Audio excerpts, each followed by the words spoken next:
ओम अज्ञानतिमिरान्धस्य ज्ञानाञ्जनशलाकया चक्षुरुन्मीलितं येन तस्मै श्रीगुरुवे कृष्णाय भूतले श्रीमते जयपताकाशाय नमो आचार्यपदाय निताय कृपपदाय गौरवपदाय नमो ओम विष्णुपदाय कृष्णपृष्ठाय भूतले श्रीमते भक्तिवेदान्त स्वामिनिधिने नमस्ते सरस्वती देवे गौरवाणी प्रचारिणे निर्विशेष शून्यवाद पाश्चात्य देशताय गुरुवे गौरचन्द्राय राधिकाय तदालये कृष्णाय कृष्णभक्ताय तद्भक्ताय पादो যদিও প্রথম দ্বিতীয় তৃতীয় তুর্যয় কথিত যদুরু নাভিস্তথা পঞ্চময়েব ষষ্ঠ ভুজান্তরঙ্গ যুগলান্ততান্নয় কণ্ঠস্তু রাজন নবম যদীয় মুখারবিন্দম দশম প্রফুল্লম একাদশ দাস্য ললাটপট্টম শিরোপীতো দ্বাদশ এব ভাতি তমাদিদেবং করুণানিদানং তমালবর্ণং সুহিতা অবতার अपार संसार समुद्र सेतुं भजामहे भागवत स्वरूपम् नमो भगवते वासुदेवाय ओम नमो भगवते वासुदेवाय ओम नमो भगवते वासुदेवाय नारायणं नमस्कृतं नरं चैव नरोत्तमं देवीं सरस्वतीं व्यासं ततो जयमुदीरये मुखं करोति वाचालं पंगुलं यते गिरिं यत् कृपातमहं वन्दे परमानन्दमाधवं श्री गुरु दिनतारिणे श्री चैतन्य परमेश्वर हरे ओम तत्सत् हरे कृष्ण।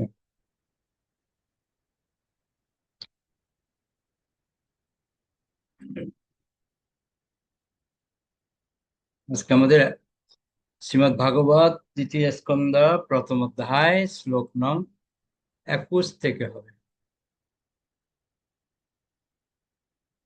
সবাই ভাগবত বের করুন।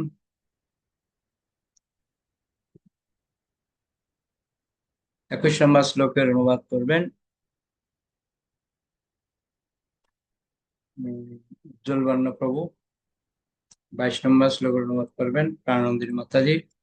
23 নম্বর শ্লোকের অনুবাদ করবেন বুইলুকথায় শিরার আলী মাতাজি।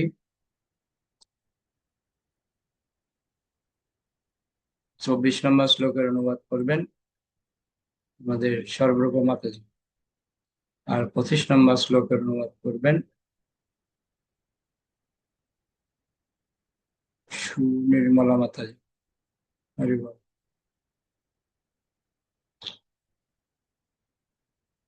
ওকে,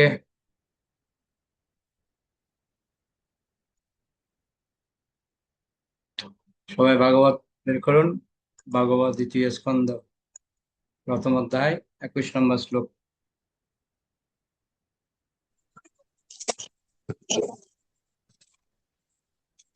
কে আবার সাউন্ড করছে?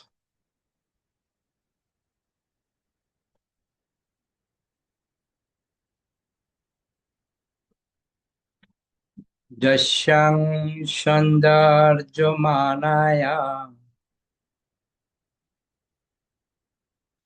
যোগিন ভক্তি লক্ষণঃ আশু সম্পদ্যতে যোগা আশ্রয়ং ভদ্রমীক্ষত। অনুবাদ করুন। হরে কৃষ্ণ প্রভু প্রণাম।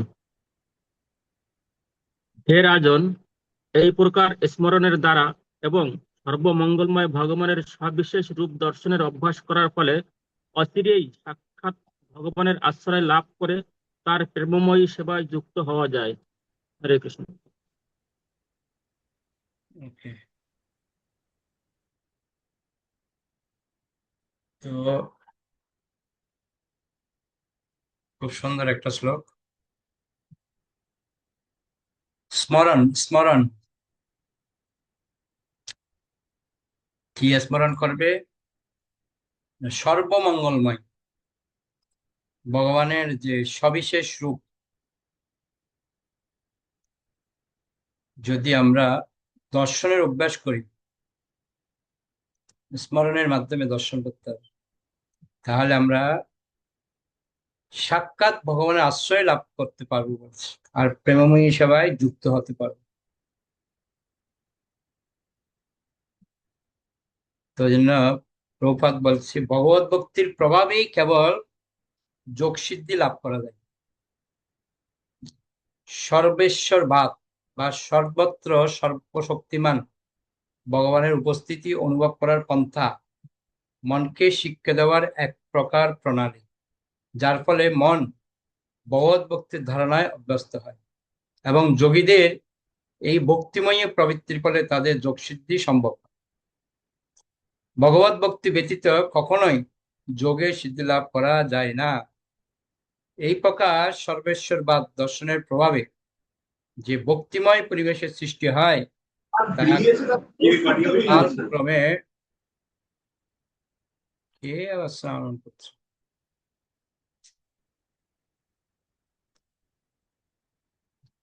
ভগবানের প্রেমময়ী সেবায় পর্যবসিত হয়। নির্বিশেষবাদীদের এই একটিমাত্র লাভ হয়।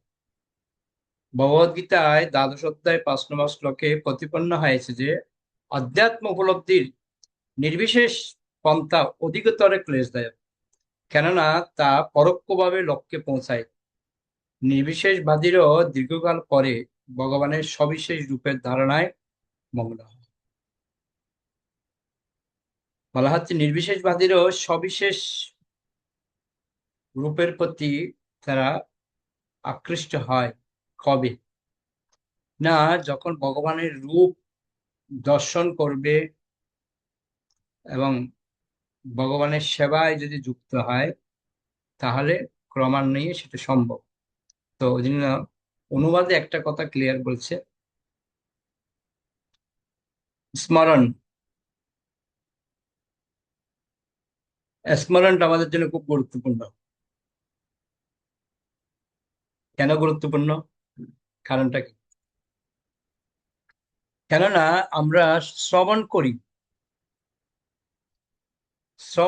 আমরা দুর্ভাগ্য কি না, শ্রবণ করেই স্টপ।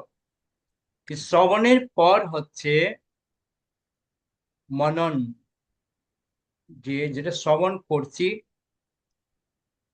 সেটা আমাকে কি করতে হবে? স্মরণ করতে হবে।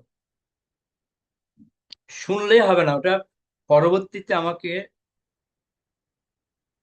স্মরণ করতে হবে। এই স্মরণ করতে গেলে আমাদের সব থেকে বেশি দরকার কি? প্রচার কার্যক্রম। আপনি যখন প্রচার করবেন, তখন কিন্তু আপনি যেটা শুনেছেন সেটা আপনাকে স্মরণ করতে হবে, ওটা আপনাকে বলতে হবে। বুঝতে পারলেন? তো সেজন্য স্মরণ করাটা আমাদের জন্য খুব গুরুত্বপূর্ণ একটা পয়েন্ট। ওই জন্য বলা হয় শ্রবণ কীর্তন স্মরণ বন্দন। শ্রবণের পরে কি করতে হবে? কীর্তন করতে হবে, অর্থাৎ যেটা শুনেছেন সেটা অপরজনকে বলতে হবে। আর অপরজনকে বলতে গেলে 100% আপনাকে কি করতে হবে? স্মরণ করতে হবে। স্মরণ না করা পর্যন্ত আপনি কিছু বলতেই পারবেন না। আমি সিম্পল একটা উদাহরণ দিই। মনে করুন বাড়ির লোক আপনাকে বলছে বাজার থেকে চাল ডাল তেল মশলা নুন এই সে এক গাদা লিস্ট আপনাকে বলে দিল, এগুলো নিয়ে আসবে। বাড়ি থেকে যখন বেরোচ্ছে, এবার আপনি কি করবেন? দোকানে গেলেন, গিয়ে আবার চিন্তা করো কি কি বললো জানি, চাল বলেছে, ডাল বলেছে, তেল বলেছে। এই যে ব্রেনটা খাটাচ্ছেন, স্মরণ করছেন কি কি বলেছিল সেটা আপনি রিপিট করছেন, এটাই হচ্ছে প্রসারের কার্যক্রম। প্রসারও সেম। আপনি যেটা 1 বছর আগে শুনেছেন কারো কাছ থেকে, ওটা আপনাকে স্মরণ করতে অমুক দিন অমুক জায়গায় এটা আমি শুনেছিলাম, তখন এটা কাজে লাগাতো। হ্যাঁ, তবে কিছু মনে থাকুক না থাকুক, একটা জিনিস মনে সবাই থাকে, যে 10 বছর কেন 20 বছর পরে হলো কেউ যদি কাউকে অপমান করে কোথাও জনসমাবেশে, সেটা কিন্তু মনে রাখবে। ওকে দেখলেই এটা স্মরণ হয়ে যাবে। এইটা কিন্তু আমাদের একটা বিশেষ গুণ বলা যায়।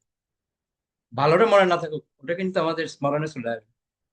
আরেকটা কি, আঘাত প্রাপ্ত হলে, আপনি যদি মনে করেন আজ থেকে 10 বছর আগে কারো বাড়িতে গিয়েছেন, গিয়ে হয়তো ওদের বাথরুমে ঢোকার সময় হয়তো আপনি স্লিপ খেয়ে পড়ে গেছেন। 10 বছর পরে ওর বাড়ি যদি যান, যেই বাথরুমে ঢুকবেন তখন স্মরণ হবে, হ্যাঁ এই বাথরুমটা এখনো আছে, এই বাথরুমে আমি পড়েছিলাম। স্মরণ, এত বছর আগের ঘটনা কিন্তু ওটা স্মরণ হয়ে যাচ্ছে কি করে, না আমি ওটাকে স্মরণ করার যে বাথরুমটা দেখার সাথে আমার স্মরণ করছি এই জায়গায় কিছু একটা হয়েছিল আমার।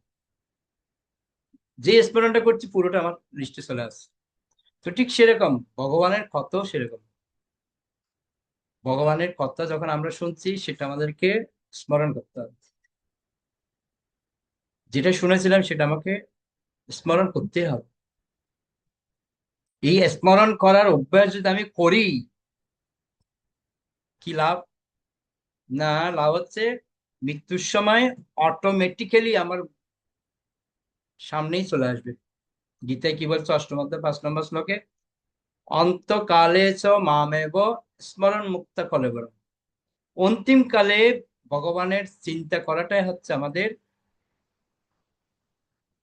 এই মৃত্যু পথযাত্রীর সব থেকে গুরুত্বপূর্ণ পয়েন্ট।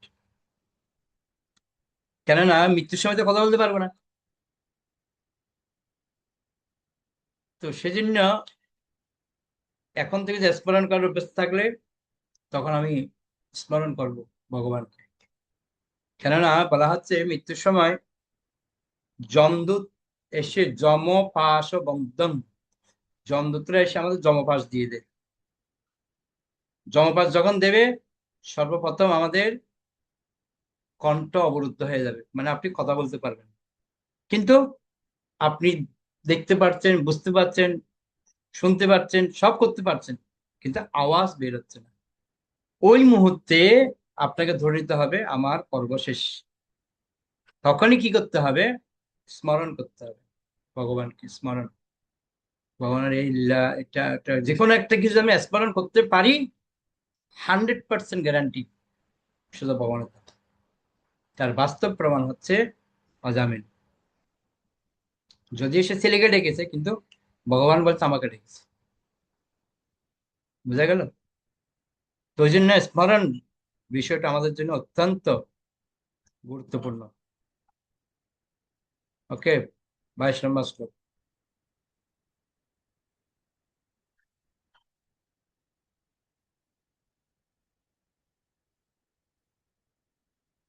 রাজা উবাচ,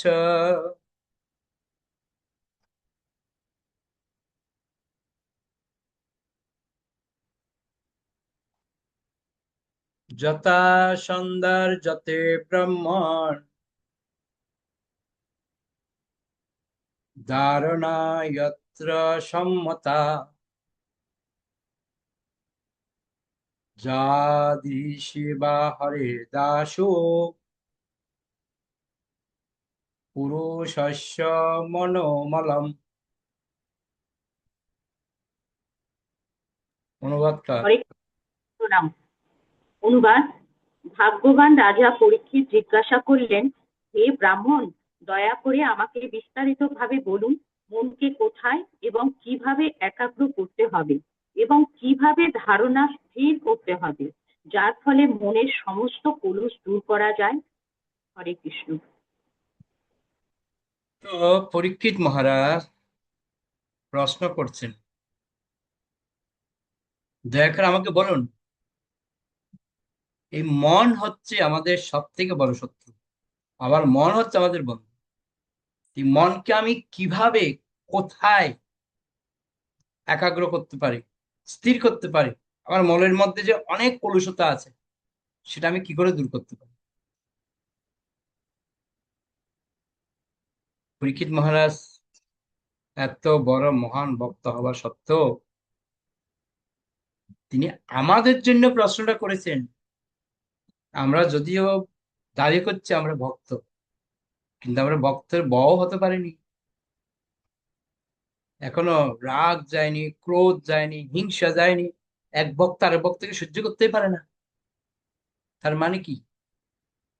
আমাদের মন এখনো সংযত নয়। মুখে বড় বড় বুলি বলছি আমরা, আমি এই, আমি হেই, হ্যাঁ ত্যান, একদম অনেক কিছু, কিন্তু কাজের মধ্যে অনেক কিছুই নেই। তো ওই জন্য বলা হচ্ছে, বাইরের লোকের কাছে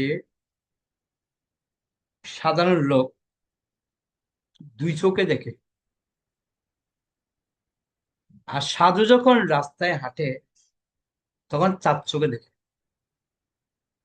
কি করে চার চোখে দেখে? তার আগেও দেখে, পিছেও দেখে, সব দিকে দেখে। ওই জন্য সাধু বা ভক্ত হওয়াটা অনেক কঠিন বিষয়। আমি নামে তিলক মালা গলায় দিলাম, আর দিয়ে মালাটা হাতে নিয়ে হরে কৃষ্ণ হরে কৃষ্ণ, এই তুই আমার এটা করেছিস, কৃষ্ণ কৃষ্ণ হরে কৃষ্ণ, এই তুই এটা করেছিস, একদম একজনকে গালি গালাজ একদম। লোকে কি বলবে, বাবা, এই ভক্তের যদি এটা গুণ হয় আমাদের কি হাল হবে?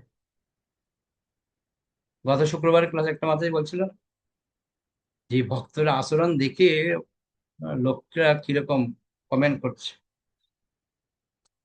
তো এই জন্য কিছু কিছু বিষয় আছে আমাদেরকে মনকে সংযত করতে হয়। বিশেষ করে যখন আমরা রাস্তায় বেরোই,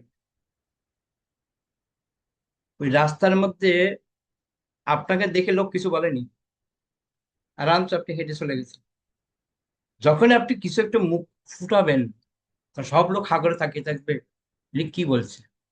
যদি আপনি নেগেটিভ কিছু বলেছেন তো বাস কপালে দুঃখ আছে, এটাকে নিয়ে সবাই সমালোচনা করবে। আমি একবার দেখেছি প্র্যাকটিক্যাল শোকে, আমি অটো করে আসছি, দেখে আগে একটা অটো করে একটা মাতাজি আসছে, যে 1 টাকা ভাড়া বেড়েছে। তো অটোওয়ালা বলছে ভাড়া এখন 10 টাকা হয়েছে। ও বলছে আমি 2 দিন আগেও 9 টাকা দিয়ে গেছি, আমি 10 টাকা কেন দেবো? বলছে 10 টাকা ভাড়া হয়েছে, 10 টাকা দিতে হবে আপনাকে, না দেবো না আমি। আর একদম তুমুল ঝগড়া, তিলক টিলক পরে, মালা টালা পরে একদম। বলছে হ্যাঁ, ভক্তি দেখাচ্ছে, হ্যাঁ, আর 1 টাকার জন্য ঝগড়া করছো তুমি। আর অটোমে যে লোকগুলি বসেছে ওরাও ঝগড়া করতো ওনার সাথে। তখন লোকজন এসে যখন জড়ো হয়ে গেছে, বলে, কি ব্যাপার কি ব্যাপার? বলছে উনি 1 টাকা দেবে না। ওই কেন দেবেন না? বলে, না আমি 2 দিন আগেও গেছি, আমি 9 টাকা দিয়ে এখন 10 টাকা কেন দেবো? বলছে ভাড়া বেড়েছে আপনি জানেন না? বলে, না আমি জানি না, এই দেখুন লেখা আছে দেখতে পাচ্ছেন না, ভাড়া বেড়েছে। সবাই যখন চেপে ধরেছে, হ্যাঁ, চুপচাপ চলে গেছে। যতগুলি লোক ওখানে ছিল সবাই উনাকে গালি দিচ্ছে না, কাকে গালি দিচ্ছে? উনার বক্তৃতাকে। দেখো দেখো, তিলক করেছে, দেখো দেখো হরে কৃষ্ণ করছে। আর ওনার জন্য আর 2 জন ভক্ত পিছনে, তাদের দেখলে সেম মনে করবে।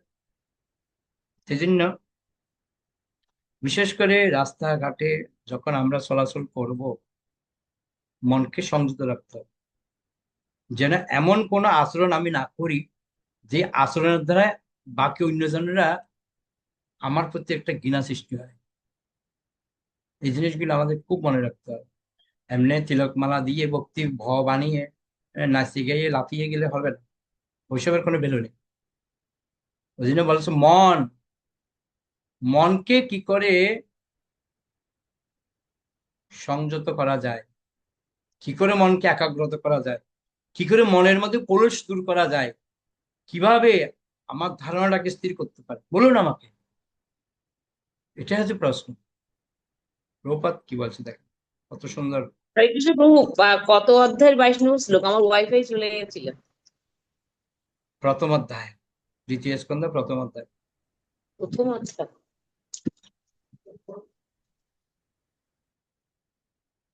তো বলা হচ্ছে বদ্ধজীবের হৃদয়ের কলুষ হচ্ছে তার সমস্ত দুঃখ দুর্দশার মূল কারণ। কি আমাদের হৃদয়ের মধ্যে কি ভরে আছে? কলুষতায় ভর্তি আমাদের।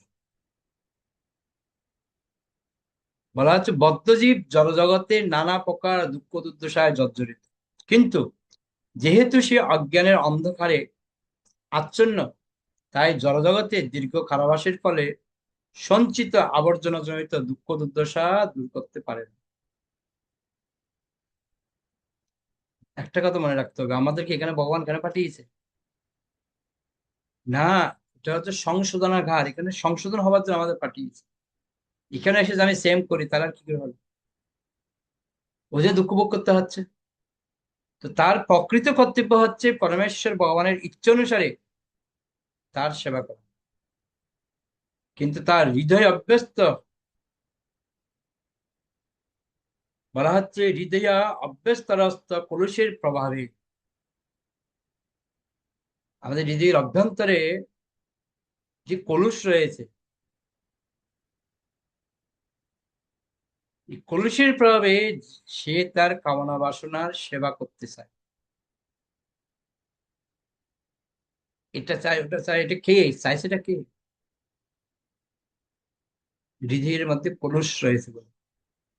এই সমস্ত সেবা তাকে যথার্থ শান্তি দেওয়ার পরিবর্তে নতুন নতুন সমস্যা সৃষ্টি করে, তাকে জন্ম মৃত্যুর আবর্তে বেঁধে রাখে।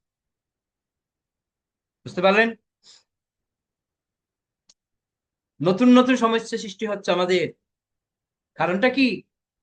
একটাই কারণ, যে আমাদের কামনা বাসনা, সকাম কর্ম এবং মনোধর্ম প্রসূত জ্ঞান রূপী কলুষ কেবল পরমেশ্বর ভগবানের সঙ্গ প্রভাবে দূর হতে থাকে, দূর হতে পারে। কিভাবে? আমাদের সঙ্গ করতে হবে।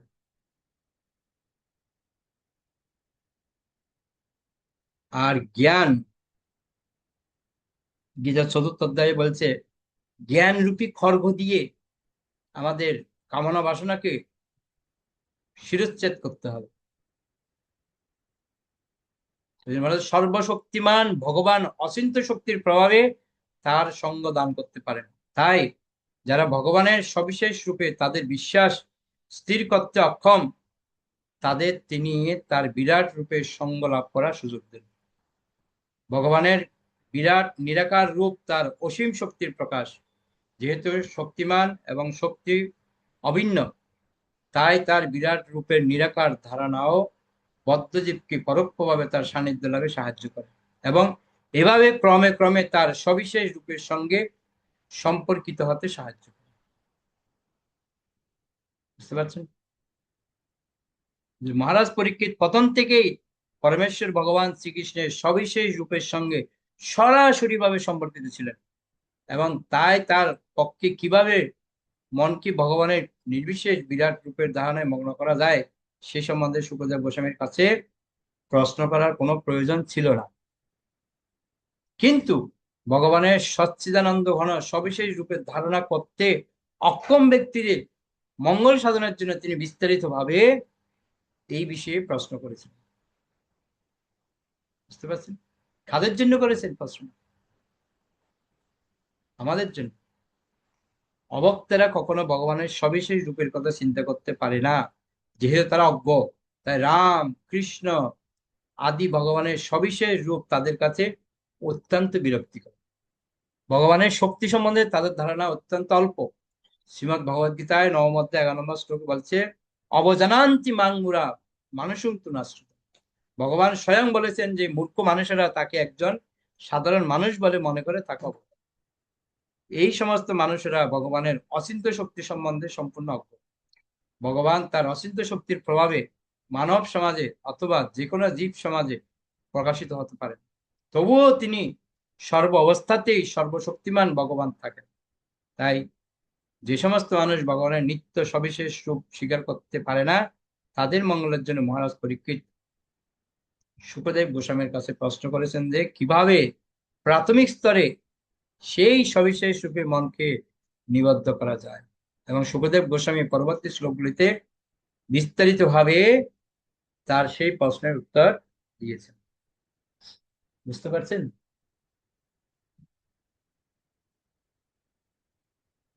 হুম। 23 নম্বর শ্লোক।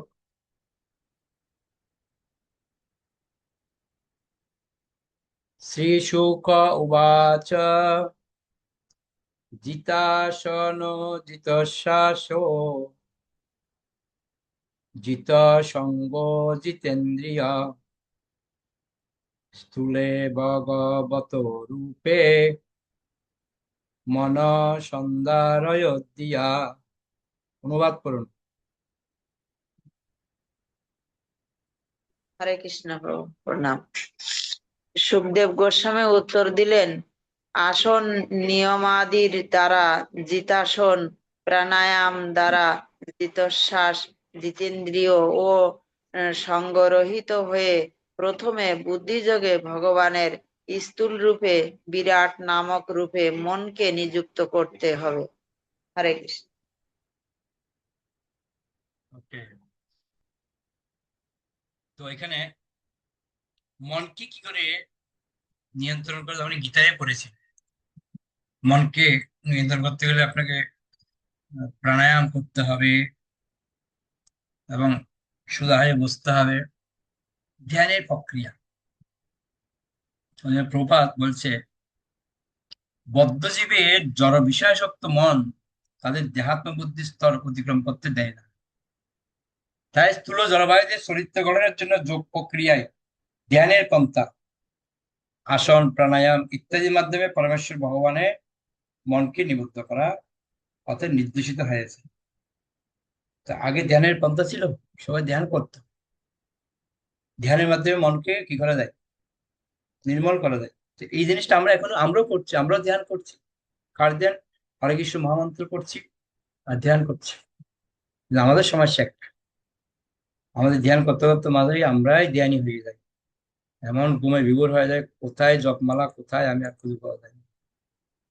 বিশেষ করে রাত্রে যারা জপ। ওকে, তো ওই জন্য বলছি এই প্রকার জড়বাদীরা যদি তাদের জড় বিষয়াসক্ত মনকে নির্মল না করতে পারে, তাহলে তাদের পক্ষে পারমার্থিক চিন্তায় মনকে একাগ্র করা অসম্ভব। বুঝতে পারছো? এবং তার জন্য প্রথমে মনকে ভগবানের স্থূল জড়রূপ বা বহিরঙ্গ রূপে নিবদ্ধ করা যেতে পারে। মনকে প্রথমে আমরা স্থির করব এই আসন, প্রাণায়াম এগুলির মাধ্যমে। পরবর্তী শ্লোকগুলিতে ভগবানের বিরাট রূপের বিভিন্ন অঙ্গ বর্ণিত হয়েছে। জড় বিষয়াসক্ত মানুষেরা যোগের এই প্রকার সংযমের দ্বারা যোগসিদ্ধি লাভের জন্য অত্যন্ত আগ্রহী। কিন্তু যোগের প্রকৃত উদ্দেশ্য হচ্ছে কাম, ক্রোধ, লোভ আদি জড়কলুষ দূর করা। তো যোগ সাধনের উদ্দেশ্য হচ্ছে এগুলি আমাদের সংযম করা। কিন্তু আমরা দেখতে পাই অনেক যোগীরা আছে, তারা কিন্তু সংযম করতে পারছে না, তাহলে কি লাভ? আমাদের অনেক ভক্ত আছে, তারা সবকিছু করছে ভক্তি, কিন্তু মনকে সংযম করতে পারছে না, কি লাভ হলো? ওই জন্য বলা হয়, যোগী যদি যোগসিদ্ধির পরে ভ্রষ্ট হয় তাহলে তার যোগ সাধনে ব্যর্থ হয়েছে বলে বুঝতে হবে। কেন যোগের চরম লক্ষ্য হচ্ছে ভগবত উপলব্ধি। তার নির্দেশ দেওয়া হয়েছে যে তিনি যেন তার বিষয়াসক্ত মনকে বিভিন্ন ধারণায় নিবদ্ধ করার মাধ্যমে ভগবানের অচিন্ত শক্তি উপলব্ধি করতে পারে। যখন ভগবানের শক্তি সমূহকে তারাই প্রকাশ রূপে উপলব্ধ হয়, তখন স্বাভাবিকভাবে পারমাত্মিক প্রগতি শুরু হয় এবং ধীরে ধীরে তার পক্ষে ভগবানকে পূর্ণরূপে উপলব্ধি করা সম্ভব। একটা জিনিস দেখুন, যোগ যোগ অনেক প্রকার রয়েছে। কর্মযোগ, জ্ঞানযোগ, অষ্টাঙ্গ যোগ, ধ্যান যোগ, ভক্তি যোগ। তো এর মধ্যে সর্বশ্রেষ্ঠ যোগ হচ্ছে ভক্তি যোগ। কেন? ভক্তি যোগের মাধ্যমে ভগবানকে লাভ করা সহজ, আদারওয়াইজ বাকিগুলি খুব কঠিন। আমরা দেখতে পাই বাল্মীকি মুনি তপস্যা করতে করতে করতে করতে তার পুরো শরীরে উইয়ের ডিবে হয়ে গেছে, তাই না? ওই জন্য আমাদেরকে খুব সাবধানতার সহিত ভজন করতে হবে। অচ্যুত সিন্ধু কি বলছেন?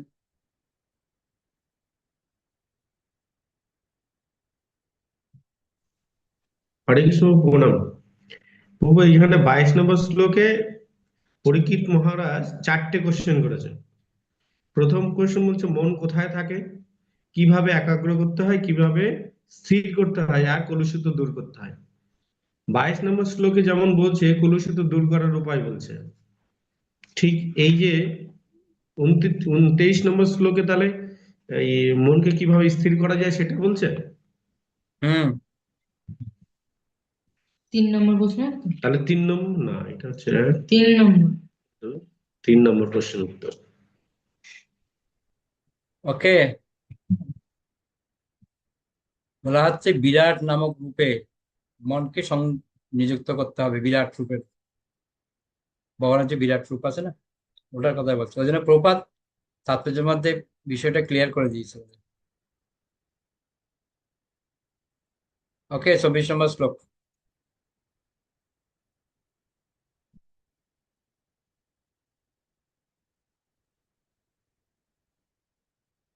বিশেষস্তস্য দেহোহায়াম স্থবিষ্টস্য স্থবিয়সাম যত্রেদং বাজ্যতে বিশ্বং ভূতং ভব্যং ভবৎ চ সৎ।